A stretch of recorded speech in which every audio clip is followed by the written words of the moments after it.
38. At that time, Judah left his brothers and stayed with a Dulamite man named Hira. There, Judah saw the daughter of a Canaanite woman named Shua. Judah acquired her as a wife and slept with her. She became pregnant and had a son. Judah named her.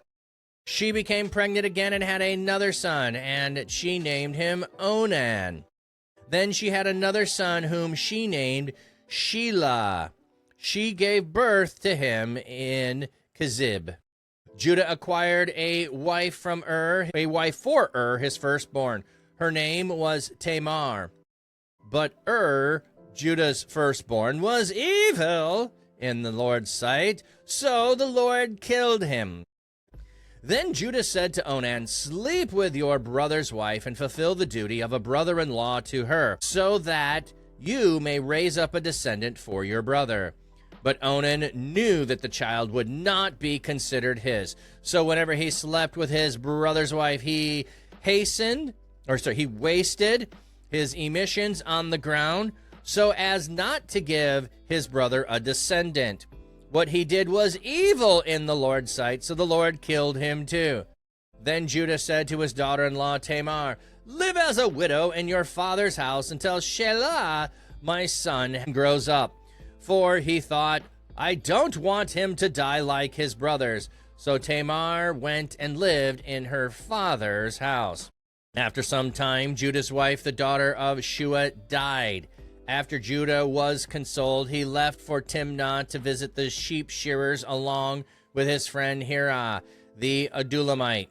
Tamar was told, "Look, your father-in-law is going up to Timnah to shear his sheep." So she removed her widow's clothes and covered herself with a veil. She wrapped herself and sat at the entrance to Enaneim, which is on the way to Timnah. She did this because she saw that she had not been given Shelah as a wife, even though he had now grown up. When Judah saw her, he thought she was a prostitute because she had covered her face. He turned aside to her along the road and said, "Come, please, I want to sleep with you." He did not realize it was his daughter-in-law. She asked, "What will you give me so that you may sleep with me?" He replied, "I'll send you a young goat from the flock." She asked, "Will you give me a pledge until you send it?" He said, "What pledge should I give you?" She replied, "Your seal, your cord, and the staff that is in your hand." So he gave them to her, then slept with her, and she became pregnant by him. She left immediately, removed her veil, and put on her widow's clothes. Then Judah had his friend Hira, the Adulamite, take a young goat to go back from the woman the items given in pledge. But Hira could not find her. He asked the men who were there, "Where is the cult prostitute who was at Enaneim by the road?" But they replied, "There has been no cult prostitute here." So he returned to Judah and said, "I couldn't find her. Moreover, the men of that place said there has been no cult prostitute here." Judah said, "Let her keep the things for herself, otherwise we will appear to be dishonest. I did indeed send this young goat, but could not find her." After 3 months, Judah was told, "Your daughter-in-law Tamar has turned to prostitution, and as a result, she has become pregnant." Judah said, "Bring her out and let her be burned." While they were bringing her out, she sent word to her father-in-law, "I am pregnant by the man by whom these things belong." Then she said, "Identify the one to whom the seal, cord, and staff belong." Judah recognized them and said, "She is more upright than I am, because I wouldn't give her to Shelah, my son. He was not physically intimate with her again." When it was time for her to give birth, there were twins in her womb. While she was giving birth to one, child put out his hand, and the midwife took a scarlet thread and tied it on his hand, saying, "This one came out first." But then he drew back his hand, and his brother came out before him. She said, "How you have broken out of the womb!" So he was named Perez. Afterward, his brother came out, the one who had the scarlet thread on his hand, and he was named Zerah. All right, I saw you had a spot of tea. Sorry, it was in the middle of reading. Needed to wait for done. Spot of tea, supersonic. Okay, so we have an interlude here. Why, in one way, do we need to have Judah? Because Judah is going to be a parallel story to the lesson that Joseph needs to learn. Joseph needs to learn humility, and Judah needs to learn humility. Judah is arrogant. Judah is braggadocious. Judah is the one who is the one wanting to kill his brother, is the one wanting to sell his brother, and Judah needs to change from who he was to another person. So we have the story here in the middle of Joseph. So when Judah shows up later and he is more righteous than he was previously, we see elements of his life that brought about the change. Some of those elements are the death of his children. He now will know what it is like to lose someone where he didn't care when his younger brother was sold. Now he cares. Now he cares. Altus, it is a belief by most in Judaism that Tamar is the daughter of Melchizedek, who is Shem, because the punishment for her crime was to be burned, which is the punishment for priest daughters.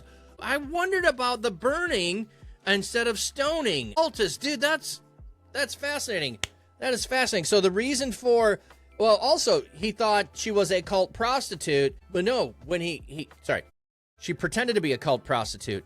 Does he make and know the correlation of the prostitute until afterwards? So why would he call for burning if he doesn't know that she was a cult prostitute? Maybe he makes the assumption she's a cult prostitute, because how else would you prostitute yourself in those days? I don't know, but the burning, that's interesting. Oh, it's Earl Grey today, Earl Grey all day. Also, you have a lot of combination marriages of king and priesthood starting here. Okay, interesting. So anyway, we have this interlude of the story of Judah being humbled. So Judah takes a wife from a Dulamite man named Hira. So what do we have? 38. What does Hira mean? Wow, why is it Exodus 1? That's weird. Weird. Okay, we are in Genesis 38. Okay, so we have Hira. What does Hira mean? Okay, we're going to look up the brothers, or the sons' names. A Canaanite woman, let's look up her Shua. E-R, not U-R, so this is not of the Chaldeans. Onan. My brain always wants to go to Conan. Onan. And Shelah. Hira, a noble family. Hira, a noble family. Strong's H2437. Hira. And then we have Shua, which means wealth. Strong's H7770. Shua. And second entry, Shua. So he's staying with his friend, a noble family, and he marries a woman whose name means wealth. And then he has a son named Strong's Awake. H6147. And the second son, Onan, means strong, awake and strong. Strong's H9. Awake Onan. dies, and strong does not show strong fertility. And then Shelah is a petition. So continuing the thought of lineage there of potentially being priestly line, Altus adding, it's believed the Messiah would also come from the marriage between a Levite woman and a man of Judah, from a union by Solomon with Nathan's wife. That's interesting. I did not know about the Nathan's wife aspect of it. But then jumping to the New Testament, which depending upon your Christian beliefs, one could say the New Testament authors tried to point it by hinting that Mary was a Levite, which John is, because his father Zechariah is a priest, and that is a cousin. So yes, Mary is hinted at being of the Levites, and Judah was both Nathan and Solomon. Yeah, and Joseph. So you have both Nathan and Solomon. A biological line versus a legal line through Levirate marriage, yes. Which is one way to look at the two genealogies, is instead of going one's Mary's, one's Joseph's, is they could both be Joseph, but one is the legal right standing and the other is the biological line. And, you could go in that direction, but it doesn't, like, the fact that they are different doesn't cause any issues for me. So we have Judah, who has gone away from father. Why?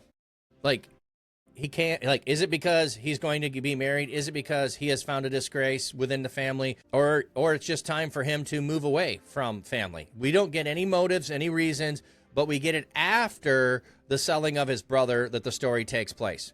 So something along those lines, he goes off to a friend. He's living with a friend. And while he's there, he gets a wife, a Canaanite woman named Shua, a Canaanite woman. Does this remind you of someone who is doing the wrong thing? This is Jacob and Esau comparison here. So we have him being set up, like Esau, to go and marry a Canaanite woman, which would be detestable to mom and dad. It should be. So he doesn't live with mom and dad. He leaves, and he goes here and marries a Canaanite woman. And he has 3 children. And we looked at the name of those. And so then he finds a wife for the first of the children. And we'll wait to the end to get to her name. Her name is Tamar. And it says, Judah's firstborn was evil in the Lord's sight, so the Lord killed him. We don't even get to know why. It's just simply a passing. We need to know that he was evil. He is Canaanite. He is raised in a Canaanite land. And maybe not because of mom, but maybe because of where he grows up, he does evil. So God kills him. Tamar's his wife, not his mother. So we don't know much about the mom, but maybe mom raised him poorly. So he does evil, God kills him. Now, the second one, we know what he does wrong. He is told to go and fulfill the duty of a brother-in-law. So the duty is that the first son is going to be your brother's. You're going to raise up the line of your brother. That's what the intent is here, is to keep that line from dying out. You go, you marry your brother's widow. The first child is your brother's descendant. The second child is yours. So he's so arrogant to not raise up his brother. What does this remind us of the story of Jacob and Esau, of sibling rivalry? Does this remind us of the story between the brothers of Joseph, where we don't want to have anything good for our brother? So we have it playing out again. Here, I'm not going to raise up his name. Nope. I would rather never have a child myself. So it's not about the act of how he prevents it. They're just explaining how he prevents it. So he uses withdrawal to avoid getting her pregnant.